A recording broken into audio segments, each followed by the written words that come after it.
sometimes people are out trying, they're pushing, they're getting cars, they're trying to be seen, they're doing all of this stuff. Sometimes God will hide you. And let me tell you how I know that. In my own life, I was under the radar for a very, very long time. And for the most part, I still am.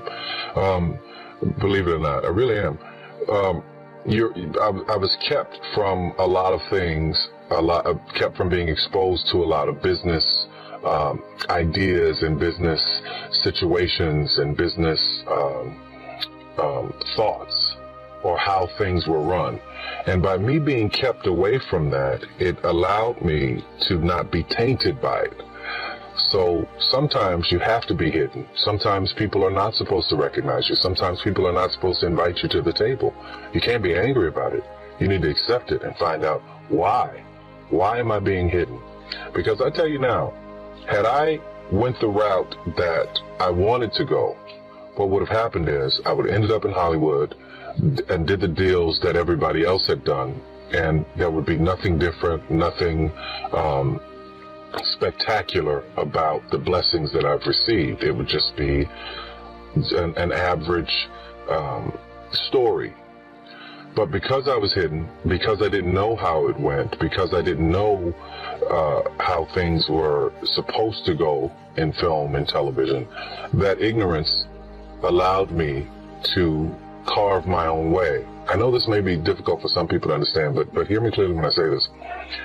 Because I was hidden, because nobody knew what was going on with the success that I was having on the plays, it was all underground. When I got there, I was able to make deals that were unprecedented. They didn't think there was anything to it because they didn't know who I was. Completely underestimated. The great thing about being hidden is that you can be underestimated. And when you're hidden and you're underestimated, you're able to do some things that will not only change your path, your life, but the lives of millions of people, the ones around you, your children, your family. It will uplift and change everybody and everything. So what I say to you is, if you're struggling and you're fighting to be seen, sometimes you're supposed to be hidden.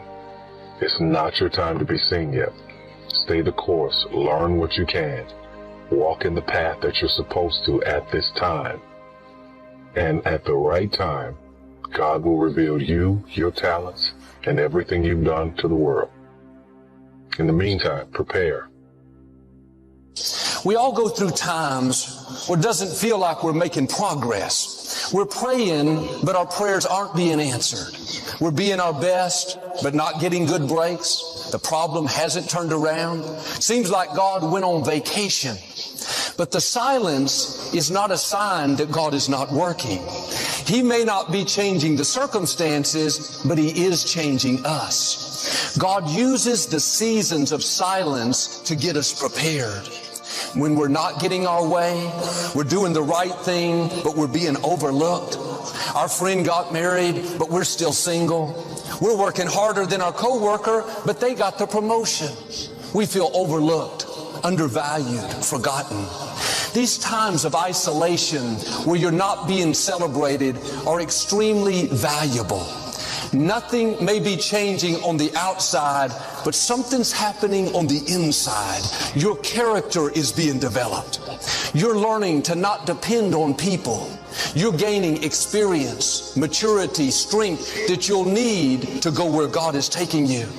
And you may wonder why no one is celebrating you. You're being faithful, but the door hasn't opened. You're gifted. You know you can teach that class better than the person that's in place, but they never call on you. Don't complain about the silence. God does His greatest work in isolation, when nobody is noticing you. There are things you will learn in anonymity that you can't learn anywhere else. When God is silent, that doesn't mean He's not concerned. Silence is not a sign that God has forgotten about you, just the opposite. It's a sign that He's closely watching you. He's getting you prepared for new levels, but if He brought you out before you were ready, it would stop your purpose. God loves you so much that at times He will hide you. He'll cause you to be overlooked. He'll cause the door not to open. He'll cause a person to walk away. You can be talented and hidden, anointed and hidden, have great ideas and hidden. And if you don't understand that it's God hiding you, you'll be frustrated and try to make things happen out of God's timing. But before you see notoriety, you'll go through a season of obscurity. You have to pass this test when you're hidden. But here's the key.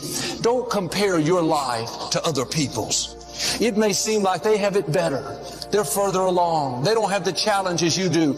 Run your race. God's purpose for your life is not the same as theirs. Don't look to the left or to the right. Stay focused on your calling. You may have big dreams. God has spoken promises over you, but nobody is noticing you. You're not seeing increase, promotion. Don't get discouraged. It's because God has you hidden. You're not off course. You're not falling behind. You are in a time of preparation, a time of training. God is getting you ready for what He has in store. If you will keep doing the right thing, you will come into a time where God causes you to be seen. Promotion doesn't come from people. It comes from the Lord. When it's your time, no person can stop you, no bad break, no injustice. Just as God hid you, He will bring you out into the open. He will shine down His favor and cause you to go where you couldn't go on your own. Now, you may feel like you're hidden, but don't be frustrated, thinking you're falling behind and look who's getting ahead of me. When God brings you out, He will catapult you forward. He will make up for the lost time.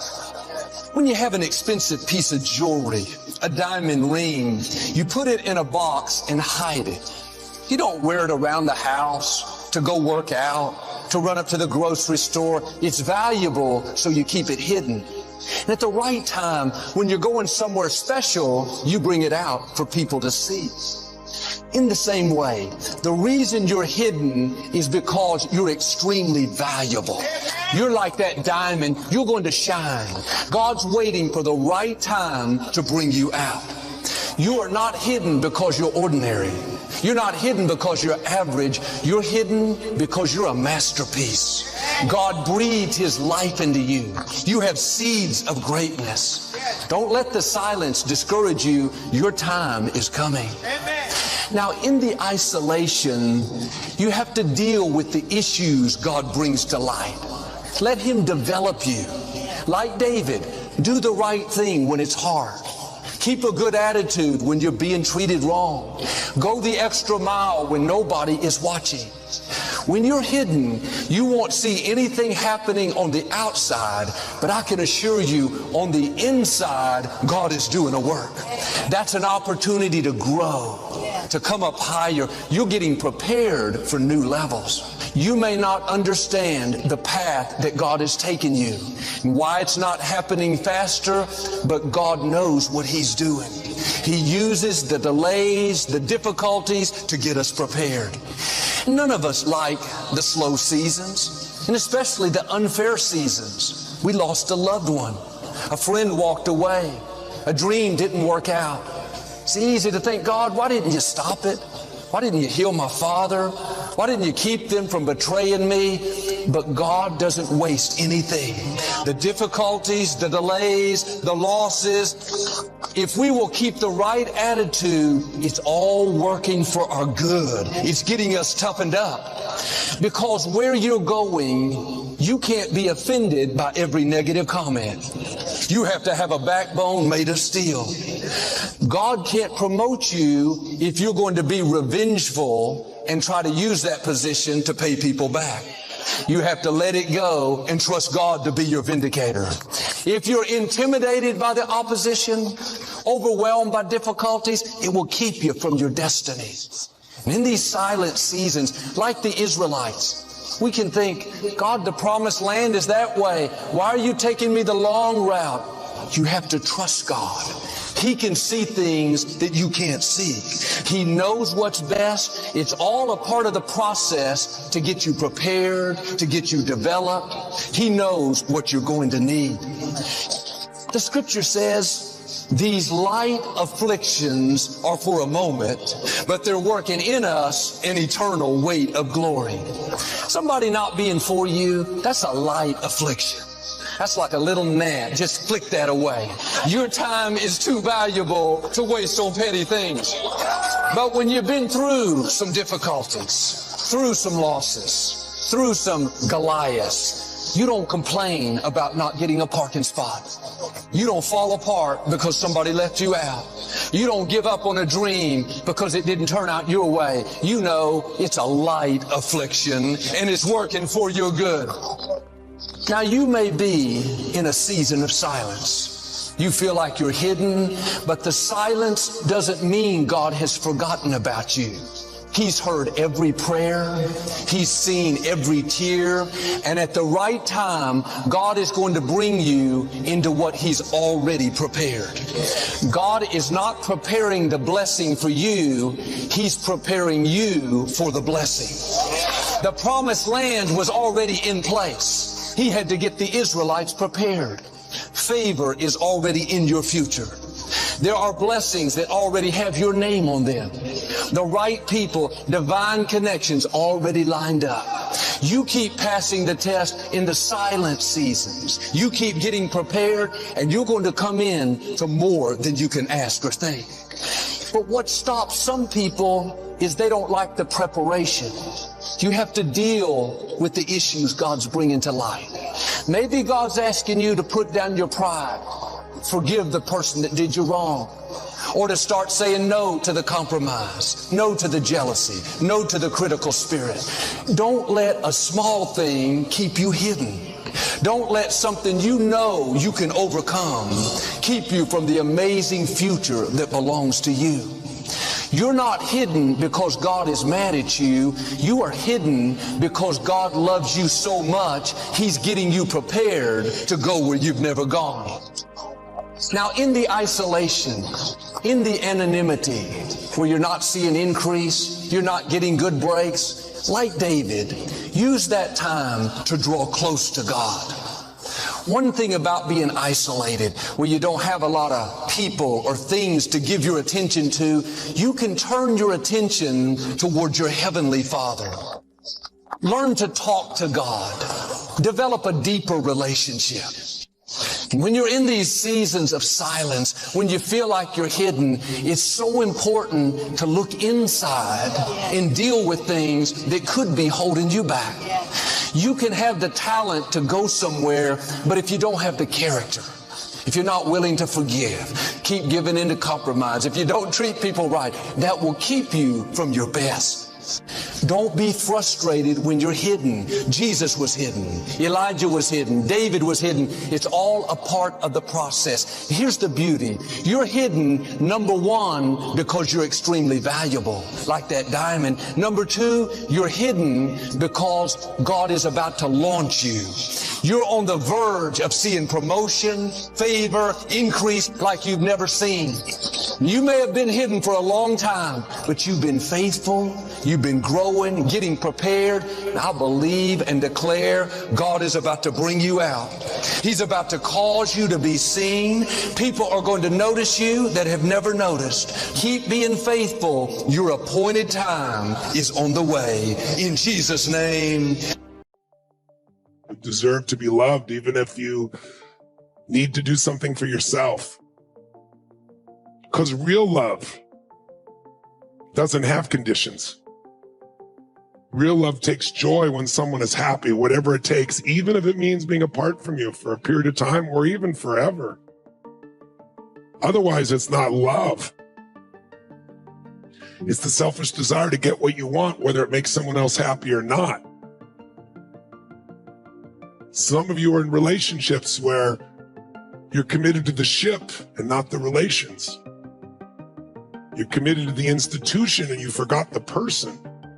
Because you don't even meet the person anymore. You meet your story about the person because you've told it to yourself so many times, so everything is seen through that filter.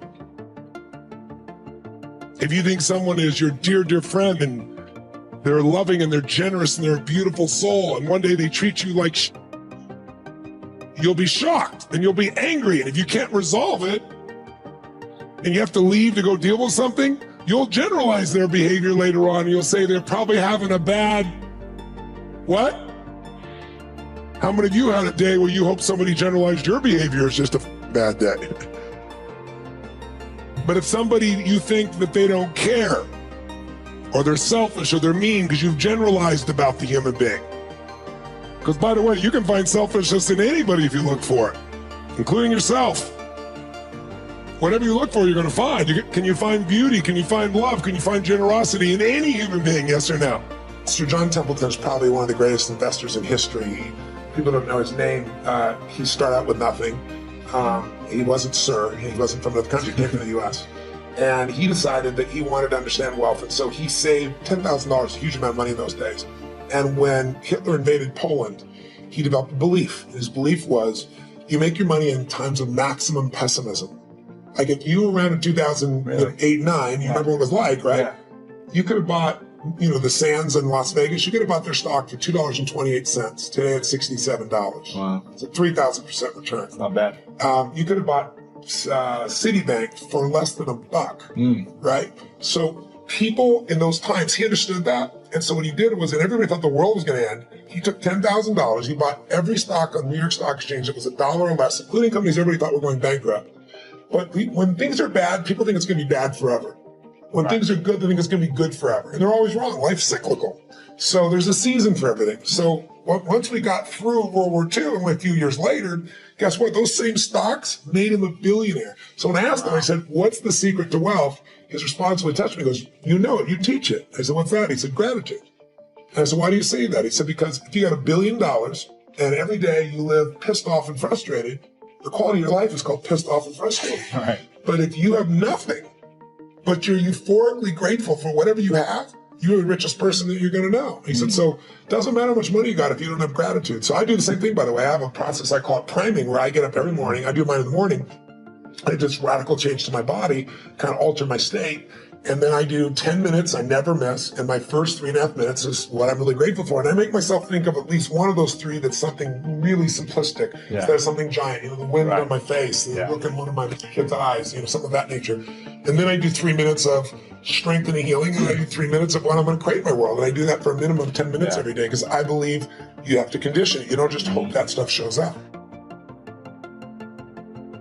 Now, the reason that most people don't give is because they operate out of a consciousness of scarcity. They don't believe that there's enough to go around. They can't see themselves having the capacity to give. They don't believe that they have anything to offer. They don't see themselves as an opening for the universe to work through. So if you begin to look at this new era that we're in, begin to see yourself as an opening for the universe to move through, to work through, to make a difference in life. See yourself being used by life to improve the quality of life, to expand and to grow. Most people have a very limited view of themselves and a very limited view of the universe, do not see their relationship to the universe, and cannot see how energy and things can flow through them. I love Gibran and the prophet. Then said a rich man, speak to us of giving, and he answered, you give but little when you give of your possessions, but it's when you give of yourself that you truly give. Gibran goes on to say, there are those who give little of the much which they have, and they give it for recognition, and their hidden desire makes their gifts unwholesome. And we know people who give only to be recognized. I love that old saying, judge a man not by what he does, but by that he doesn't have to do. And to judge the true quality of a man is what he'd do when nobody's looking. Gibran goes on to say something else important. He says, and there are those who have little and give it all. These are the believers in life and the bounty of life. See, most people don't give, ladies and gentlemen, because they don't believe in life. Most people don't give because they don't understand the abundance in life. And so they go through life holding back on life, not understanding this also, that what you hold back from life, life holds back from you. So most of us go through life, ladies and gentlemen, not giving And we're cheating ourselves. And you're also cheating life. See, I believe that all of us have some work to do. I strongly believe that each one of us showed up to do something, that each one of us showed up to contribute something to life. And that if we don't do it, it will not be done. See, no one is going to give Les Brown's speech. No one is going to write your book. See, if you've been given something to do, and if you don't do it, what you're doing is short-circuiting the flow of the universe. See, just imagine, if you please, we had a circle and people are standing around in this circle. And let's say we were given a bucket of love. And then I pass it to the person to the right, and they pass it to somebody else, and they pass it to somebody else, and they pass it to somebody else, and they pass it to somebody else, and it comes back to me. One of the great things about giving is that as you give, you're going to receive. What we want to do is keep the flow going, keep the flow going. If anybody gets the bucket of love and stops and holds it there, all of us suffer. They've short-circuited the flow. They've stopped what was going on, the energy that was going around. See, you are part of an equation, and you are needed. Part of why we should begin to look at how we give up our lives is that we got to begin to see, what is it that I'm supposed to do? What is my life work? And then give ourselves to that. Because as we do that, ladies and gentlemen, I guarantee you, as you begin to take on this new era that we're in, if you decide that I'm going to begin to start living life generously, I'm going to start giving more of myself, I'm going to start putting out more, contributing more to life, here's what's going to happen, ladies and gentlemen. I guarantee you that life will take on a whole new meaning for you. I guarantee you that as you begin to give more of yourself in your work, give more of yourself in your marriage, give more of yourself in your relationships with your families and friends, give more of yourself to your talent, to your vocation, to your job or your business, as you begin to set high standards for giving that which you have been given to share in the universe, I guarantee you that life takes on a whole new dimension, that you'll be happier. You have a greater sense of happiness and fulfillment in life. And that's how that is. Well, then how do you get more money? Simple answer. Somebody says, well, I'll go on strike for more. Well,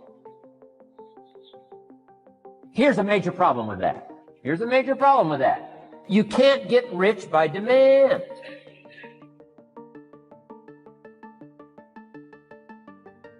Somebody says, well, I'm waiting for a raise. I'm telling you, it's easier to climb than to wait for a raise. Why not just become more valuable rather than wait? I'm telling you, that's the key to all good things. Becoming more valuable. Why would we pay somebody $400 an hour? They've become more valuable to the marketplace. See how this works? I'm telling you, this stuff is so easy. This is America. This is a ladder. How far is it from 4 to 5? I'm telling you, it's not far. $4 to $5 an hour? If you work for McDonald's, haul out the trash, they'll pay you $5 an hour. If you whistle while you haul out the trash, they'll pay you $5 an hour. I'm telling you. You'll get an extra $1 just for a good attitude. Yay, McDonald's. Wear the hat. Incredible. $5, and then you just keep becoming more valuable, more valuable, more valuable. I got a telephone call 5 years ago. The company said, we're ready to expand internationally, we need some help. I was sort of semi-retired. Looking for the next exotic beach. They said, no, Mr. Rohn, we got a project for you. Right? Going to expand internationally, we could use your help. Next little while, we'll add some millions to your fortune, make it worth your while. I said, okay. I thought later, isn't that interesting that they called? My second thought was, of course they'd call. Who else would they call? I mean, you know, I could get the job done. Now, how come I got a telephone call worth millions? I had become valuable. Now, I'm a farm boy from Idaho. I was raised in obscurity. 1 year of college, and I thought I was thoroughly educated. Made all kinds of mistakes galore. At age 25, the creditors are calling me saying, hey, you told us the check was in the mail. I got pennies in my pocket. I got nothing in the bank. I'm behind on my promises. How come I get a telephone call 5 years ago and it's worth millions? I changed. I turned my life around. Is it possible to become worth millions? Speaking economically, now there's a lot of values to become. But let's just talk economics. Is it possible to become that valuable? And the answer is, of course, of course. Now let me give you the secret. Shoaff said, here's the secret, Mr. Rohn. Learn to work harder on yourself than you do on your job. Once I got that, it turned my life around. Learn to work harder on yourself than you do on your job. People want to know how to stop the laziness, and they want to know how to stop the procrastination. And, they have some idea in their head, some kind of a vision of what they want to do. But they don't know where to start. They don't know where to start it, They don't know where to start. And so they say, hey, where do I start? And when's the best time to start? And I have a very simple answer for that. Here and now. That's it. You want to improve? You want to get better? You want to get on a workout program or a clean diet? You want to start a business? You want to write a book or make a movie or build a house or a computer or put together some mobile application? Where do you start? You start right here. And when do you start? You start right now. You initiate the action aggressively. You go. Because the idea isn't going to execute itself. And the book isn't going to write itself. And the weights out in the gym, they're not going to move themselves. You have to do it, and you have to do it now. And that means you got to stop thinking about it and stop dreaming about it and stop researching every aspect of it and reading all about it and debating the pros and cons of it. Just start doing it. Take that first step and make it happen. Get after it, and get after it here and now.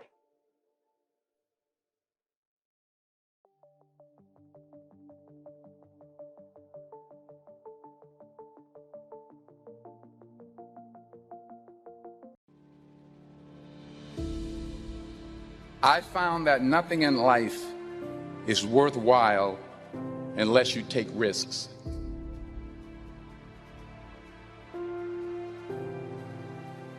You have to take chances in life. If you don't take chances in life, you'll never have the life God has for you. Life is risk. It takes courage to pursue your dream. Nelson Mandela said, "There is no passion to be found playing small and settling for a life that's less than the one you're capable of living." If you don't want to be uncomfortable, please do not pursue success, because success is a very uncomfortable feeling. God wants you to be excited about your destiny so that you can endure the process that brings you into promise, because there is a process before promise. And if you don't have at least a vision of the promise, the process will discourage you. But every time discouragement is trying to get you to give up the process, remember the vision you have of the promise and keep on walking around the wall. Keep on walking around. I'm tired, Lord, but I'm gonna walk around this wall. I'm frustrated, Lord, but I'm gonna walk around this wall. I'm lonely, Lord, but I'm gonna walk around this wall. Thought I'd be married by now, but I'm gonna walk around this wall. Credit's all jacked, Lord, but I'm gonna walk around this wall. I'm trusting you when I can't trace you. I'm gonna walk around this wall. And Lord, I am crazy enough to stand in front of a solid wall and shout as if it had already come down. Let's try that one time. Let's shout as if the walls had already come down. Life's going to give you ultimately what you'll fight for. Stop allowing God to bless you and give you all this giftedness and opportunity and settle and tolerate less. Don't tolerate it anymore. Yeah, you got to give it your best, but it starts with making a decision that this is over. I don't tolerate this life anymore. Pretty good's not good enough for my family. Pretty good's not good enough for my grandmother. Pretty good's not good enough for my grandpa, my parents, my future children. Pretty good ain't going to get it done for this family. Some of you have money. Some of you have patience. Some of you have kindness. Some of you have love. Some of you have the gift of long suffering. Whatever it is, whatever your gift is, what are you going to do with what you have? At one point in time, you got to take a chance on you. A wise man once told me, you got to be willing to do the things today that others won't do in order to have things tomorrow others won't have. I'll tell you this, you can't make excuses and money at the same time. Stop making excuses, start doing what you got to do to make it happen. When you're sitting at your cubicle, when you're lining up for class, getting ready to go through the school day, or whether you're getting ready to take those kids out and get them going for their day as well. One thing I want you to make sure you remember is don't quit. No matter how it goes for the day, no matter what you go through, make sure you don't quit. Because every day, when things go wrong, as they sometimes will, when the road that you're treading seems all uphill, when cares are pressing you down a bit, rest if you must, but don't you quit. Life is queer with its twists and turns, as every one of us sometimes learn. Many of your failure turned about, though he might have won had he stuck it out. So don't give up, though the pace seems slow. You might succeed with just another blow. Success is failure turned inside out, the silver tips of the cloud of doubt. You never know how close you are. You might be near, but you seem so far. So stick to the fight when your heart is hit. It's when things go wrong, you must not quit. Are you really being effective, or is your life cluttered with all kinds of stuff that demands you and drains you and taxes you and stops you from being your highest and best self? And are you substituting busyness and all the chaos that goes along with busyness from being effective? 80% of the things we do are busy things that we do in an area that is not effective, that the average person only spends 20% of their time doing the thing that they are really gifted at, created at, excited to do, and the rest of it is all the dismal, dumb stuff that we all have to do in order to survive. Just crazy stuff that we're doing. Wonder what would happen if we would go from doing 80% of things that are busy but not effective and 20% of the things that are really effective if we would switch those numbers around and only give 20% of our time to the things that we have to do and 80% of our time to the thing that we were created to do. Make your move before you're ready. We're instructed in life to walk by faith and not by sight. See, you want to become a risk taker. You want to raise the bar on yourself. Most people won't do that. See, most people engage in low life living, low risk living. If you're not willing to risk, you cannot grow. And if you cannot grow, you cannot become your best. And if you cannot become your best, you can't be happy. And if you can't be happy, then what else is there? Don't allow fear, failure, and the allure, the attractiveness of playing it safe in life to draw you in. You can't get out of life alive. You got to die to leave here. You were meant to be creative. It takes time to be creative. We do everything except the most important thing is to value our time. If you had time, you would be creative. But in the absence of time and with busyness and clutter and the phone ring, beep, beep, beep. You all got music playing on your phone, all kinds of stuff. And no matter what kind of song you put on it, after a while you hate to hear it, because every time you hear that sound, you know it's somebody else wanting something else from you that's taking you away from what you are gifted and creative to do. Risk used to drive me right up the wall. I used to say, what if this happens? It's called the language of the poor. And I'll tell you what changed my whole life when I finally discovered It's all risky. The minute you were born, it got risky. If you think trying is risky, wait till they hand you the bill for not trying. If you think investing is risky, wait till you get the tab for not investing. See, it's all risky. Getting married is risky. Having children is risky. Investing your money is risky. It's all risky. I'll tell you how risky life is. You're not going to get out alive. The Englishman says, well, if that's the way it's going to work out, let's give it a go. Right, that's what it's for. Give it a go. Better to live 30 years full of adventure than 100 years safe in the corner. If you're going to be a risk taker, this is so important that you get, I don't care how old you are or how young you are, catch this right now. If you're going to be a risk taker, learn right now how to fail forward. It's just simple. I can't tell you how many people I meet and I encounter who live life with this fear of failure. You know what I've learned? I've learned that failing's not that bad. In fact, I've discovered that if I'm not failing, I'm probably not succeeding. Because as I look back at my life, every bit of success, any victory I've ever seen is always laid upon mounds and mounds of failures before it. But if you don't ever put yourself out there to fail, then you're never actually going to get out there to succeed. Life, man, it's about failure at times. And we have to become okay with failing and getting back up. When I fall down, I'm not going to let it push me back. I'm going to let it push me forward. I'm just one step closer to the promise that God has for my life.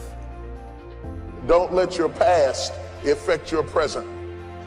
Wash your past off of you so that it doesn't pollute your present. You'd be surprised at the people who have ruined where they are with where they came from.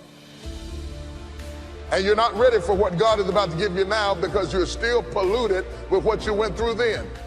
You'd be surprised at the people who are married to 2 or 3 people. Not legally, but mentally and emotionally. You have walked up on this new man with 2 layers of other men still clinging onto your face, and you're ruining your present because your past is still active in your life. Wash it off you. You can't go forward until you wash the past off you. I don't care how long it takes, you cannot go forward until you wash your face. You're not ready for Boaz until you wash your face. You got too much stuff on you from yesterday. You must wash your face. Clinging issues from the past, residue that we can readily detect. I shouldn't be able to look at you and see your past on your face. See, we live in a world where we're told more about our limitations rather than our potential. So you have to watch who's speaking into you.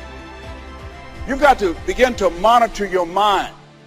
And you've got to begin to literally be proactive in programming yourself to success. Be ye not conformed to this world. Be ye transformed by the renewing of your mind. You've got to take responsibility to make that happen. And as you begin to do that, you'll begin to see some incredible changes in your life. I understand now when Earl Nightingale said, all of us are self-made, but only the successful will admit it. See, most people stop short of their dreams and park and get off the highway of life because of the rejections of life. You will always be rejected. It's no big deal. Jack Canfield said rejection is a myth. It's not like when somebody says no and then they slap you. No, it's just, to me, make no your vitamin. Get excited about the no. Why? Because every time someone says no, that brings you another step to a yes. You're getting closer. Trust me, you will win if you don't quit. I'll read you the rules, okay? Maybe you'll find them interesting. Tell the truth. Do not do things that you hate, which I think is a variant of telling the truth, because you have to act out the truth as well as telling it. Act so that you can tell the truth about how you act. That's obviously related to the first 2. Pursue what is meaningful, not what is expedient. If you have to choose, be the one who does things instead of the one who is seen to do things. Pay attention. Assume that the person you are listening to might know something you need to know. Listen to them hard enough so that they will share it with you. Plan and work diligently to maintain the romance in your relationships. Be careful who you share good news with. Be careful who you share bad news with. Make at least one thing better every single place you go. Imagine who you could be, and then aim single-mindedly at that. Do not allow yourself to become arrogant or resentful. Try to make one room in your house as beautiful as possible. Compare yourself to who you were yesterday, not to who someone else is today. Work as hard as you possibly can on at least one thing and see what happens.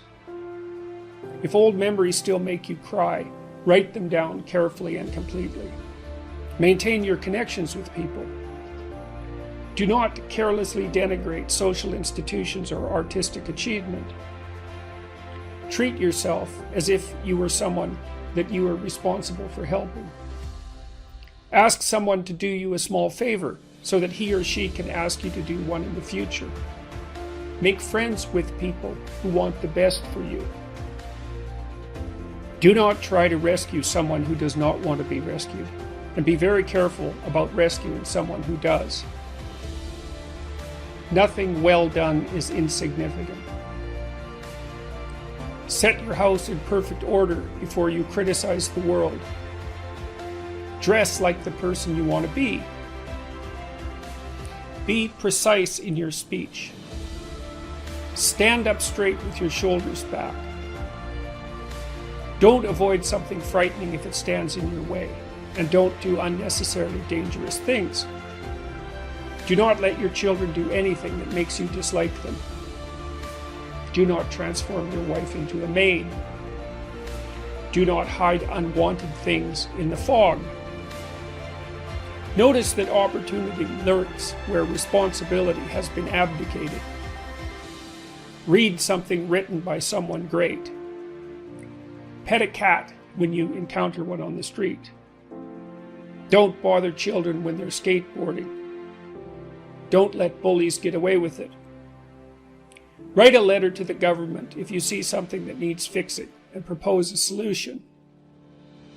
Remember that what you do not yet know is more important than what you already know. And be grateful in spite of your suffering.